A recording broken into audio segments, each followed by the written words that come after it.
काय मंडळी, तुम्ही शिळापोळीचा चटपटीत नाश्ता बनवला आहे का? हो, कसा बनवायचा चला तर सांगते. त्यासाठी काय करायचं, कढईमध्ये तेल टाकायचं. तेल छान तापलं की जिरं टाकायचं, मोहरी टाकायची, हिंग टाकायचा, हिरवी मिरची टाकायची, शेंगदाणे टाकायचे, चिरून घेतलेला कांदा टाकायचा, टमॅटो टाकायचं. हे सर्व जिन्नस छान परतून घ्यायचे.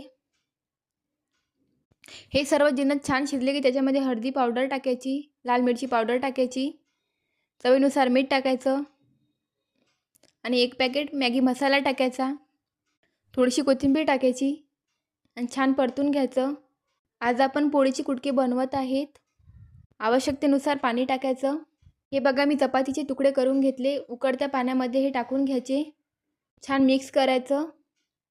5-6 मिनिटासाठी छान शिजू द्यायचं आहे आपल्याला झाकण ठेवून. तुम्ही कधी ही रेसिपी बनवली आहे का?